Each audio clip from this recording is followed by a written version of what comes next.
Hello guys, welcome back to my channel. আজি আমি চাম CBSE class 9 chapter 5 the fundamental unit of life জীৱৰ মৌলিক একক। আমি বুজিব চেষ্টা কৰিম কোহৰ আৱিষ্কাৰ, অণুবীক্ষণ যন্ত্ৰৰ বিষয়ে, জীৱ এটা কিহৰ দ্বাৰা গঠিত, কোহৰ গঠন, কোহৰ আকাৰ আকৃতি, কোহৰ প্ৰকাৰ, এককোহী নে বহুকোহী এইবোৰৰ বিষয়ে। তো NCERTৰ প্ৰথমতে আছে ডিস্কভাৰী অফ চেলৰ বিষয়ে, কোহৰ আৱিষ্কাৰৰ বিষয়ে। তো কোহ কোনে আৱিষ্কাৰ কৰিছিলে? 1665 খ্ৰীষ্টাব্দত ৰবাৰ্ট হুক নামৰ বিজ্ঞানী এজনে কৰ্কল গছৰ বাকলিৰ পৰা সৃষ্টি হোৱা এবিধ উপাদান। তাৰ উপৰি আমি গম পালোঁ যে কিমান চনত কোহৰ আৱিষ্কাৰ হৈছিলে? 1665 খ্ৰীষ্টাব্দত। আৰু এই সৰু সৰু কোঠালিসমূহকে তেওঁ কি নাম দিছিলে? চেল বা কোহ। কোহ হ'ল এটা লেটিন শব্দ আৰু ইয়াৰ অৰ্থ হ'ল লিটিল ৰুম, সৰু সৰু কোঠালি। গতিকে আমি যদি চেল কি তাক জানিব বিচাৰোঁ, শ্বৰ্টলি আমি ক'ব পাৰোঁ যে a cell is the basic structural and functional unit of life. কোহ হৈছে জীৱৰ কাৰ্যকৰী আৰু গঠনৰ একক। এই পৰ্যবেক্ষণটো যদিও অতি সাধাৰণ, কিন্তু বিজ্ঞানৰ ইতিহাসত ই এক গুৰুত্বপূৰ্ণ ঘটনা। আৰু এই পৰ্যবেক্ষণৰ দ্বাৰাই জীৱৰ দেহ যে কিছুমান পৃথক এককৰ দ্বাৰা গঠিত, তাক কোনো এজনে পোনপ্ৰথমে সাব্যস্ত কৰিবলৈ সক্ষম হৈছিলে। সেই দিন ধৰি জীৱবিজ্ঞান বিষয়ত বৰ্তমানলৈকে তেনে এককবিলাকক কি বুলি জনা যায়? কোহ বুলি জনা যায়। গতিকে ব'লা আমি কোহ সম্বন্ধে আৰু কিছু জানি লওঁ। আমি পাম জীৱবিলাক কিহৰ দ্বাৰা গঠিত? What are living organism made up of? এই টপিকখিনি জানিবৰ কাৰণে আমাক এটা কাৰ্যকলাপ কৰিব দিয়া হৈছে। তো ব'লা আমি কাৰ্যকলাপটো চাই লওঁ। যে পোনপ্ৰথমে আমি কি কৰিব লাগে? পিঁয়াজ এটা ল'ব লাগে, অনিয়ন, আৰু আমাৰ লগত কি থাকিব লাগিব? এটা ফ'ৰচেপ থাকিব লাগিব। আৰু পিঁয়াজৰ এপিডাৰ্মিছ যিটো আছে সেইটো আমি ওলাই আনিব লাগে। এপিডাৰ্মিছ মানে পিঁয়াজৰ বাকলিৰ ভিতৰ ফালে থকা ছাইডটোক এপিডাৰ্মিছ বুলি ক'ম আমি। আৰু এই পাতল আৱৰণখন ওলাই আনি লগে লগে আমি পানীত ডুবাই ৰাখিব লাগিব, অলপ পানীত। এনেদৰে কিয় ৰাখিম? যাতে পিঁয়াজৰ অনিয়নৰ বাকলিটো শুকাই নাযায়। গতিকে আমি এই বাকলিটো এতিয়া কি কৰিম? এই বাকলিটো আমি কি কৰিম? এই বাকলিটো আমি এটা শ্লাইডত ল'ম। শ্লাইড কি? শ্লাইড হ'ল কাঁচৰ এটা টুকুৰা, যিটো টুকুৰাত নিৰীক্ষণীয় বস্তুবোৰ থৈ অণুবীক্ষণ যন্ত্ৰৰ সহায়ত চাব পাৰি। আৰু শ্লাইডত আমি এনেকৈ ৰাখিম যাতে সি ফ্লেট হৈ থাকে, বহল হৈ থাকে, মেল খাই থাকে। আৰু আমি স্থানান্তৰণ প্ৰক্ৰিয়াত পানীৰ পৰা শ্লাইডলৈ আনোতে আমি কি ব্যৱহাৰ কৰিম? থিন কেমেল হেয়াৰ পেইন ব্ৰাছ ব্যৱহাৰ কৰিম। তাৰপিছত আমি কি কৰিম? শ্লাইডখনৰ ওপৰত ছাফ্ৰানিনৰ চলিউশ্যন দিম, ছাফ্ৰানিনৰ দ্ৰৱ দি আমি কভাৰ শ্লিপেৰে ঢাকি দিম। কভাৰ শ্লিপ হ'ল শ্লাইড ঢাকিব পৰা এটা কভাৰ। আমি যেতিয়া পৰীক্ষাগাৰত পৰীক্ষা কৰিম তেতিয়া আমি এইবোৰৰ বিষয়ে অতিকৈ জানিব পাৰিম।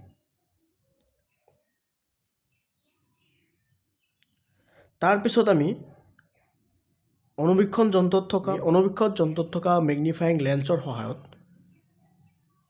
চাম।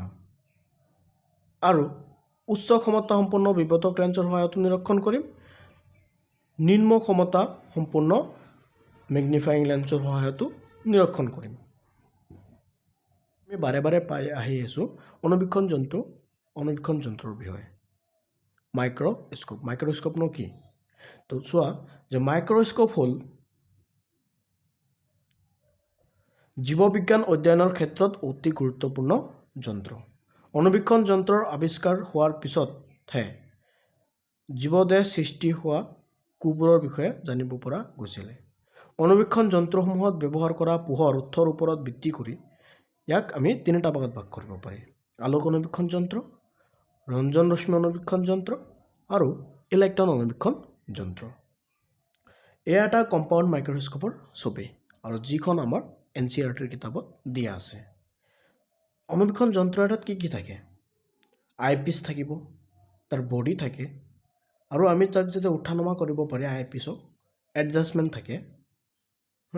তাৰপিছত ইয়াত কি আছে? লেন্স আছে, চোৱা দুটা। ইয়াত আছে কি?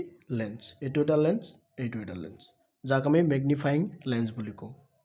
তাৰপিছত তাৰ তলতে চোৱা শ্লাইড ৰখা আছে, আৰু শ্লাইডটো য'ত ৰখা আছে তাক আমি ক'ম ষ্টেজ। আৰু তাৰ নিচে তলত মিৰৰ আছে। মিৰৰ মানে দাপোন। দাপোনে কি কৰে? পোহৰ পঠায়। তো পোহৰ এইফালে আহি সোমালে, ইয়াৰ পৰা লেন্সো লৈ গ'ল, আৰু লেন্সৰ পৰা আইপিচলৈ। তাৰপিছতহে আমি চাব পাৰিম।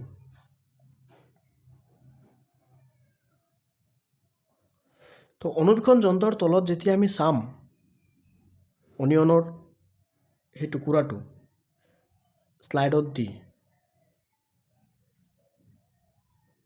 তেতিয়া আমি এনেকুৱা কিছুমান ষ্ট্ৰাকচাৰ দেখা পাম। চোৱা, চেলছ অফ অনিয়ন পিল। এইটো কি? অনিয়ন পিনৰ চেল। অনিয়ন পিনৰ চেল।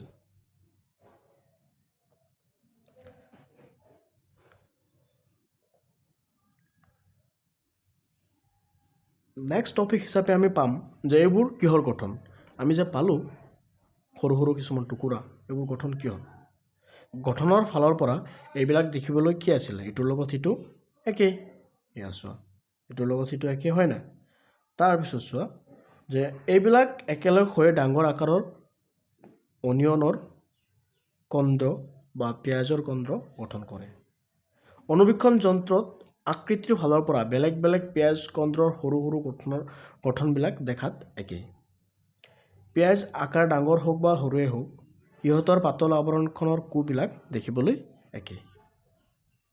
আমি দেখিবলৈ পোৱা এই সৰু সৰু গঠনবিলাকেই হ'ল কি? পিঁয়াজৰ কন্দ্ৰটোৰ গঠনৰ মৌলিক একক। এই গঠনবিলাককে আমি কি বুলি ক'ম? কোষ বুলি ক'ম। কেৱল পিঁয়াজেই নহয়, আমাৰ চাৰিওফালে দেখিবলৈ পোৱা সকলোবিলাক জীৱই এনে কোষৰ সমষ্টিৰে গঠিত। কেৱল মাত্ৰ এটা কোষৰে গঠিত জীৱও আছে। আৰু অধিক জানি লওঁ আহক। 1665 খ্ৰীষ্টাব্দত ৰবাৰ্ট হুকে পোনপ্ৰথমবাৰৰ বাবে কোষ আৱিষ্কাৰ কৰিছিলে। তেখেতে নিচেই সৰল অণুবীক্ষণ যন্ত্ৰ এটাৰ সহায়ত কৰ্কৰ পাতল ছেট এটা নিৰীক্ষণ কৰি কোষবিলাক পাইছিল। তাৰপিছত আহিলে লুয়েনহুক। 1674 খ্ৰীষ্টাব্দত কিছু উন্নত অণুবীক্ষণ যন্ত্ৰৰ সহায়ত পুখুৰীৰ পানী নিৰীক্ষণ কৰি পোনপ্ৰথমে কিছুমান মুক্তভাৱে চলাচল কৰি থকা জীৱ দেখা পাইছিল। তো আমি যদি ক'ব লগা হয়, মুক্তভাৱে চলাচল কৰা জীৱ পোনপ্ৰথমবাৰৰ বাবে কোনে দেখা পাইছিলে? আনচাৰ কি হ'ব? লুয়েনহুক। আৰু কিমান খ্ৰীষ্টাব্দত? 1674। তাৰপিছত আহিলে ৰবাৰ্ট ব্ৰাউন। 1831ত ৰবাৰ্ট ব্ৰাউনে কোষত কোষকেন্দ্ৰ অৱস্থিতি ধৰা পেলাইছিল। তো আমি যে আগত পাই আহিছিলোঁ কোষ এটাৰ ছবি, তো তাত থকা কেন্দ্ৰ কি বুলি নামেৰে জনা যায়? কোষকেন্দ্ৰ নামেৰে, নিউক্লিয়াছ। আৰু এইটো কোনে আৱিষ্কাৰ কৰিছিলে? ৰবাৰ্ট ব্ৰাউনে। কিমান খ্ৰীষ্টাব্দত? 1831। তাৰ উপৰিও 1839 খ্ৰীষ্টাব্দত কোষত থকা জুলীয়া পদাৰ্থখিনিক পাৰ্কিনজি নামৰ বিজ্ঞানীজনে প্ৰট'প্লাজম বুলি নামাকৰণ কৰিছিলে। তো প্ৰট'প্লাজম কোনে নামাকৰণ কৰিছিলে? পাৰ্কিনজি। কিমান খ্ৰীষ্টাব্দত? 1839ত। এইজন কোন? এইজন হ'ল লুয়েনহুক। তো লুয়েনহুকে 1676ত অলপ উন্নত মানৰ মাইক্ৰস্কোপৰ সহায়ত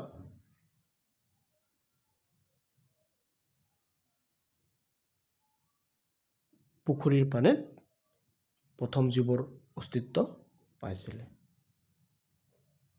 আমাৰ নেক্সট টপিক হ'ল চেল থিয়ৰী। চেল থিয়ৰী মানে কোহৰ মতামত। কোহৰ মতামত কোনে কোনে আগবঢ়াইছিলে তাৰ বিষয়ে আমি চাওঁ ব'লা।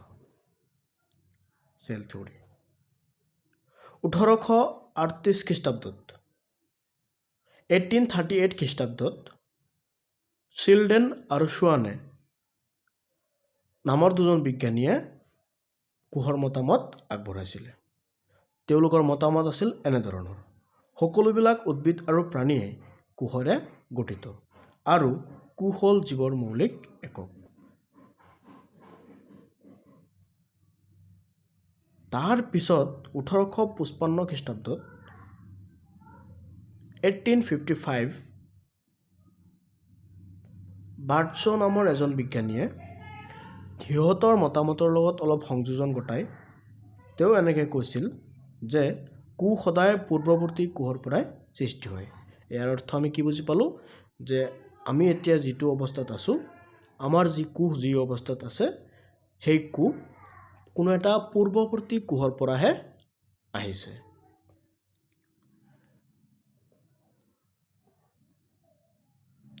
আৰু যেতিয়া 1940 খ্ৰীষ্টাব্দত ইলেক্ট্ৰন অনুবীক্ষণ যন্ত্ৰৰ আৱিষ্কাৰ হ'ল, তাৰ পিছতে কোষৰ ভিতৰত থকা আমি বাকী অংগাণুসমূহৰ বিষয়ে জানিব পাৰিলোঁ। তো প্ৰথম আমি কি জানিব পাৰিছোঁ? নিউক্লিয়াছৰ বিষয়ে, প্ৰ'ট'প্লাজমৰ বিষয়ে। কিন্তু বাকী অংগবোৰ 1940 চন খ্ৰীষ্টাব্দৰ পিছত জানিব পাৰিছোঁ।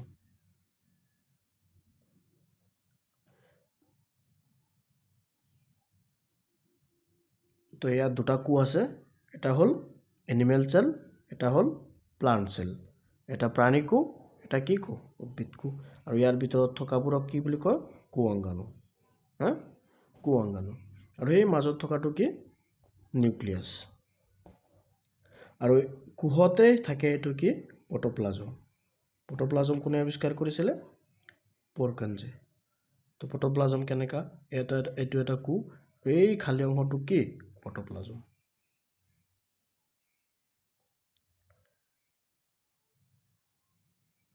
আমি চাম এতিয়া টাইপছ অফ চেল। চেল কি আছিলে? কোষৰ মৌলিক একক। তো জীৱ এটা গঠন হ'বৰ কাৰণে কি লাগিব? চেল লাগিব। জীৱ এটা গঠন হ'বৰ কাৰণে কি লাগিব? চেল লাগিব। তো আমি দুই ধৰণৰ চেল পাওঁ। আমি দুই ধৰণৰ চেল কোষ থকা জীৱ পাওঁ। এটা হ'ল ইউনিচেলুলাৰ, এটা হ'ল মাল্টিচেলুলাৰ। এককোষী আৰু কি? এককোষী আৰু বহুকোষী।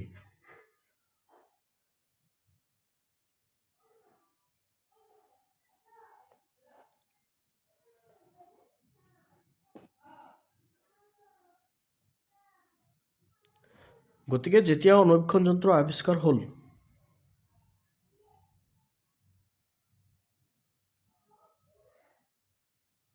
তেতিয়াই কোঅংগাণুৰ বিষয়ে জানিব পৰা হৈছিলে।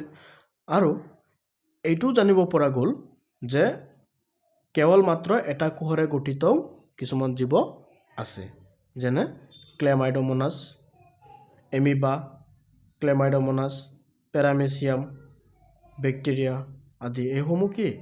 জীৱ। যেনে চোৱা, এইটো এটা কি? পেৰামেচিয়াম। এইটো এটা কি? পেৰামেচিয়াম। এইটো এটা এমিবা। Euglena bacteria. এই গোটেইবোৰ কি? ইউনিচেলুলাৰ। এই গোটেইবোৰ কি? ইউনিচেলুলাৰ। ইউনিচেলুলাৰ। আৰু আছে ইয়াত ক্লেমাইডোমোনাছ। আমি এটা কথা জানা দৰকাৰ যে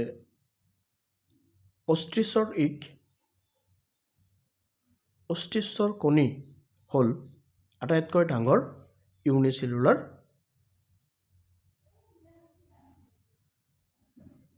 চেল। আমি চাম এতিয়া মাল্টিচেলুলাৰ অৰ্গেনিজমৰ বিষয়ে। বহুকোষী জীৱৰ ক্ষেত্ৰত বহুবোৰ কোষ একেলগে হৈ সিহঁতৰ শৰীৰৰ অংগ বিশেষে প্ৰয়োজনীয় সাপেক্ষে বিভিন্ন কাম সমাধা কৰি জীৱন নিৰ্বাহ কৰে। এনে বহুকোষী জীৱৰ উদাহৰণ হ'ল ভেঁকুৰ, উদ্ভিদ আৰু প্ৰাণী। আমি অন্য কিছুমান এককোষী জীৱৰ নামো বিচাৰি উলিয়াব পাৰোঁ, যেনে কি আছিলে ইষ্ট। প্ৰত্যেক বহুকোষী জীৱ কেৱল এটা মাত্ৰ কোষৰ পৰাই সৃষ্টি হয়। ই কেনেকৈ সম্ভৱ হ'ব পাৰে বাৰু? কুবিভাজিত হৈ সিহঁতৰ নিচিনা কোষেই সৃষ্টি হয়। তো গতিকে আমি কুবিভাজনৰ বিষয়ে লাষ্টত পঢ়িম এইটো চেপ্টাৰৰে। কোষৰ উৎপত্তি কেৱল পূৰ্বৱৰ্তী কোষৰ পৰাই সৃষ্টি হয়। তাৰপিছত আমাক আৰু এটা এক্টিভিটি কৰিব দিয়া আছে, চাই ল'বা।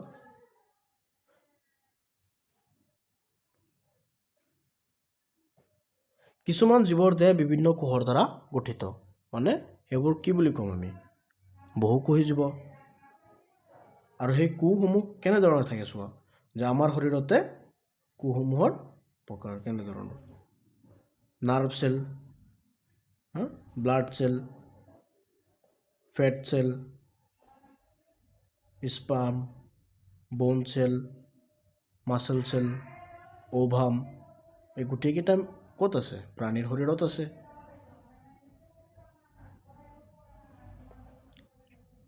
বিভিন্ন ধৰণৰ চেল।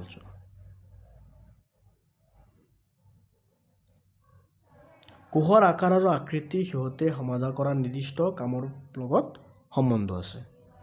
গতিকে কোষৰ আকাৰ আৰু আকৃতিৰ বিষয়ে আমি যদি জানিব বিচাৰোঁ, তেতিয়াহ'লে আমি প্ৰথমে গম পাম যে কোষৰ আকাৰ আৰু আকৃতি সিহঁতে সমাধা কৰা নিৰ্দিষ্ট কামৰ লগত সম্বন্ধ আছে। এমিবাৰ দৰে কিছুমান কোষৰ আকাৰ আৰু আকৃতি সলনি হৈ থাকে। এমিবাৰ দৰে কিছুমান কোষৰ আকাৰ আৰু আকৃতি সলনি হৈ থাকে। কিন্তু কিছুমান ক্ষেত্ৰত কোষৰ আকাৰ আৰু আকৃতি সদায় স্থিৰ, আৰু ইও বিশেষ ধৰণে কোষৰ স্বকীয়তা বহন কৰে, যেনে স্নায়ুকোষ। আৰু এইটো কি কোষ? এমিবাৰ কোষ। এমিবাৰ কোষে তাৰ নিজৰ আকাৰ আৰু আকৃতি চেঞ্জ কৰি থাকে, কিন্তু নাৰ্ভ চেল নিজৰ আকৃতি চেঞ্জ নকৰে।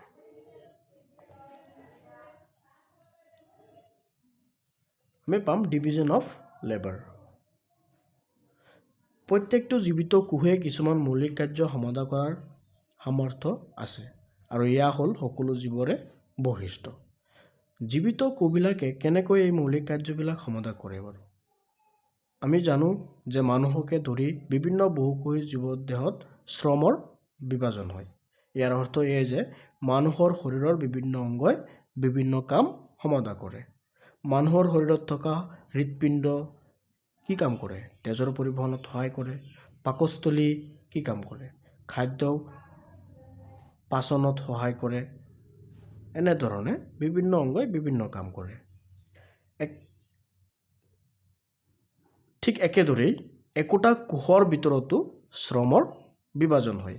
যেনেকৈ আমাৰ কোষত থকা অংগাণুসমূহ, যাক আমি নিউক্লিয়াছ কৈছোঁ, কোষ কেন্দ্ৰ কৈছোঁ, মাইট্ৰকণ্ড্ৰিয়া কৈছোঁ, তো এইবোৰে নিজৰ নিজৰ কাম কৰে। আৰু ইয়াকে আমি কি কওঁ? ডিভিজন অফ লেবাৰ, শ্ৰম বিভাজন। বুজিবৰ কাৰণে এই ছবিটো চাব পাৰি যে প্ৰতিজন অৰ্গানে বেলেগ বেলেগ কাম কৰি আছে, আৰু আমাৰ শৰীৰতো এনেকুৱা ধৰণেই।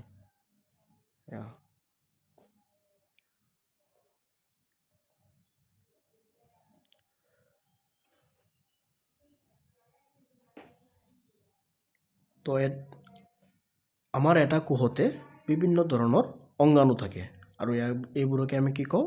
Cell organelle. আৰু চেল অৰ্গেনেলবিলাকে বিশেষ নিজৰ নিজৰ কাম কৰে। এটা উদ্ভিদ কোষত কি কি অংগাণু থাকিব পাৰে চাই লওঁ ব'লা।